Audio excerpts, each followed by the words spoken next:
I bet with Interbet only. They're a fantastic site. I've never had any issues with them. They are very professional. There's never a problem. You deposit money, 2 seconds later it's in your account. You withdraw, which I do very occasionally, and I believe it's also 2 seconds it's in your account.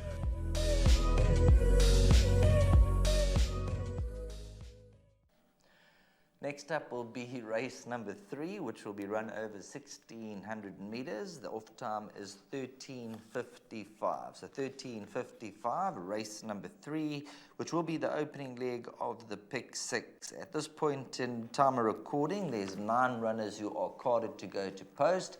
As always mentioned, it is pre-recorded on the Saturday morning for Sunday's racing, so take note of those final card changes. In the third race, we're going to have a look at Princess Ozma when finishing 4th behind Sovereign State, and we also have an interview lined up with trainer Mark Dixon. Still narrowly in front. Godspeed's looking to put on a challenge, and Purple Ninja Turtles running on strongly towards the inside. Sovereign States also starting to fly on the stand side.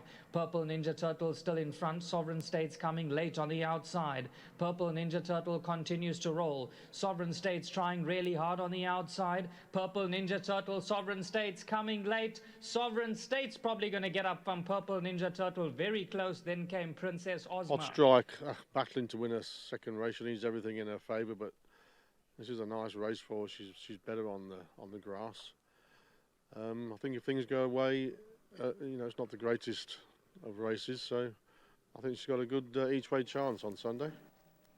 So there we have it. A look at number 1, Princess Ozma, who is trading at around 9-2 at the time of recording. If you cast your mind back to the 17th of September, I made her one of my value bets on the card. She was around 10 and 12 to 1. She shortened down 11 to 2 in the market. However, the 1,800-meter trip, she was up there for a while and then just faded out of contention.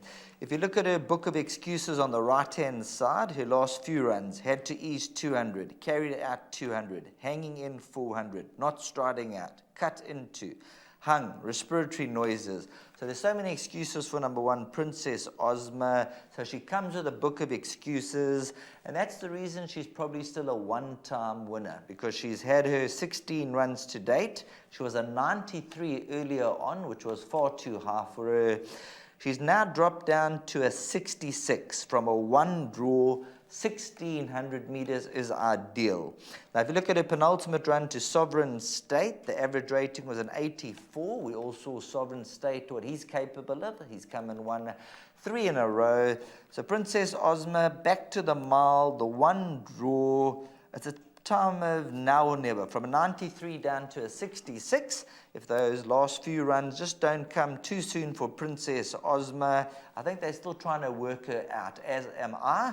I think she's got the ability, but if things had to map out for her and she brings her A game, they'll all be racing for second position. Once upon a time, a 93 or for 96, this will be last chance saloon for number 1, Princess Ozma. She's got a lot in her favor, just 56.5. From a 93, she's dropped down to a 66. So as we say, it's a case of now or never for number 1, Princess Ozma at 9-2. The horse they probably have to beat is number 3, Miss Gibson from the Yogas Governor stable. They had a winner the other day, and their horses have been there or thereabout. Here's a horse who's come off 2 seconds, a second to For Sure, and then a second to Kitten's Adventure. On both occasions, running on strongly at the business end. The 1,600-meter trip, no problem. As you can see in the penultimate run, was making up the ground late on. Earlier on was tried up to 1950, but probably up to the mile, probably her best chance. Well drawn, 52 kilograms on the back. So she's got a postage stamp, Miss Gibson, and after running on second in her last 2 outings, everything could fall into place for her. And just having a look, her only win to date was on the turf, so she'll be the main danger. Number 4, Devils in Dust, and then a horse like number 7, Jam Jam. They're all worth throwing into the equation. But when it comes to race number 3, I think number 1, Princess Ozma, along with number 3, Miss Gibson. Those are the 2 runners for me, but with the preference for number 1, Princess Ozma. If everything's right in the camp and she's firing on all cylinders, I think she'll take some beating. My name's Danny Diliberto, founder of Ladles of Love. It was founded back in 2014. Communities we work with are all over the peninsula, and we're working with 138 beneficiaries now. We've grown exponentially. We've been able to do that because of all the kindness that we have experienced from individuals and corporates such as Interbet, who just want to be part of the change.